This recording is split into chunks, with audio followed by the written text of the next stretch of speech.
La criminologie, un concept inconnu pour plusieurs personnes, mais très présent dans la société dans laquelle nous vivons. Cette étude est comme un héros caché, puisque celle-ci fait des approfondissements psychologiques sur les criminels pour essayer de comprendre les raisons derrière différents crimes, comment réagir à différents types de crimes et comment prévenir que quelque chose de pareil arrive. Mais ce qui m'intéresse le plus, personnellement, c'est les raisons qu'un délinquant voudrait commettre un crime, ou plutôt la psychologie criminelle. Pourquoi cambrioler une banque? Qu'est-ce qui pousse une personne à devenir un meurtrier? Pourquoi y a-t-il plusieurs enfants qui volent? Tout ça va être répondu dans La pensée des délinquants.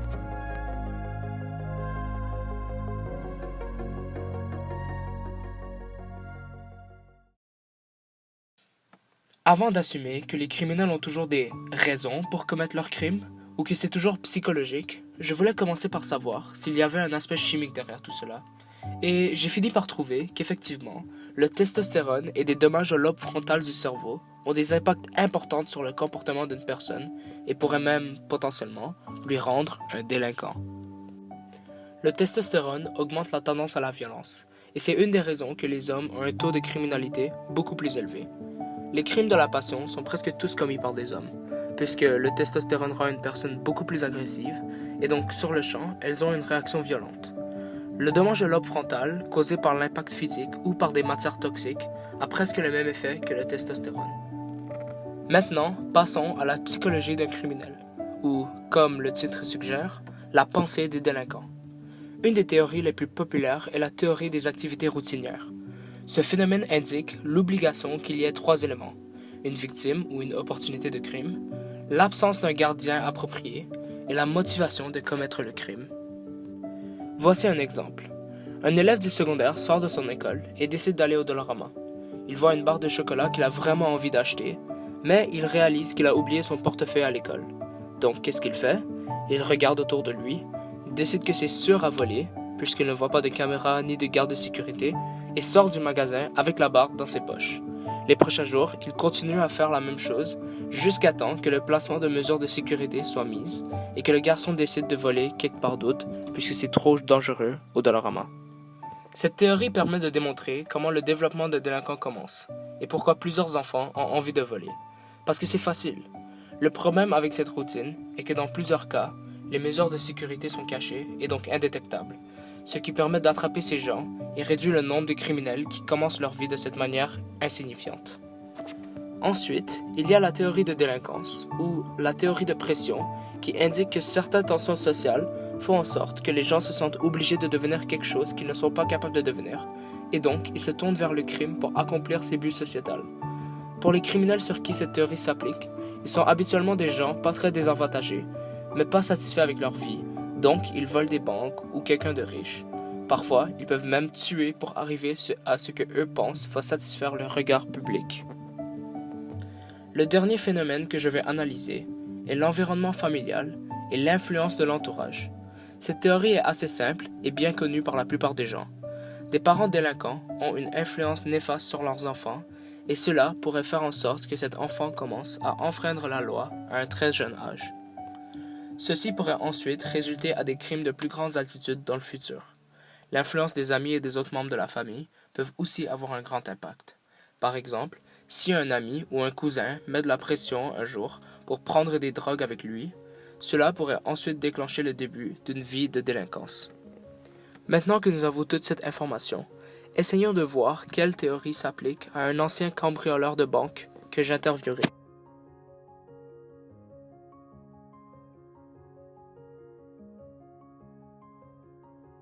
Pouvez-vous me raconter un peu votre vie? Ok, je commence avec le début. Je suis né en Inde et j'ai émigré aux États-Unis quand j'ai 12 ans. Pendant que j'étais aux États-Unis, j'étais pas très riche, mais je vivais assez bien. Mon père, il travaillait dans un hôtel et ma mère, elle juste restait à la maison. Un jour, je suis parti à la marché et j'ai vu un ami de l'Inde. Ça, c'est quand j'avais 20 ans. Oui. Après que nous avons parlé pour des semaines, il m'a dit qu'il avait un travail qui me donne beaucoup de monnaie mais c'était pas exactement légal. Alors, j'ai dit oui, et ce travail était le vol de banque. Ça, je faisais juste la nuit, pas le jour. Ça veut dire, je utilisais pas de gun. Pour 2 ans, j'ai volé 3 banques sans être attrapé. Mais dans le 4e, j'étais attrapé et allé à prison pour 4 ans. Après que j'ai sorti, j'ai immigré au Québec et je suis ici pour 8 ans. Ok, et pouvez-vous me dire la raison principale que vous avez commis ce cambriolage?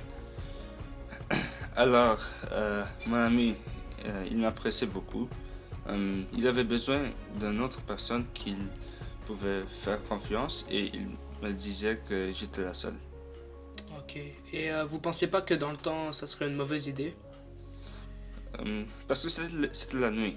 Ok? Je pensais que la vol allait être facile. En plus, j'étais pas très riche, alors je voulais pas manquer cette opportunité. En écoutant le monsieur parler attentivement, on voit 3 éléments qui sont présents. Il pensait que les vols allaient être faciles, puisque c'était la nuit, donc, dans sa tête, un manque de gardiens. Une banque, qui pourrait être interprétée comme une opportunité de crime, et l'argent, aussi vu comme une motivation de commettre le crime. Ce sont tous des éléments de la théorie des activités routinières. Maintenant, nous allons aller dans la rue pour faire une expérimentation sociale.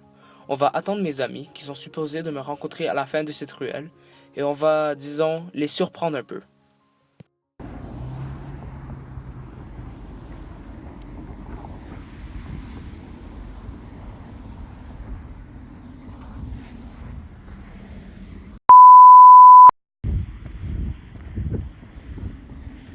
Yo, ça va?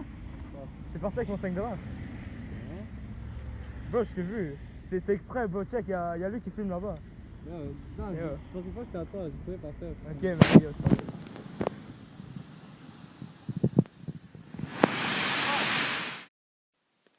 Bon, au moins il y a une personne qui m'a remis mon 5 $.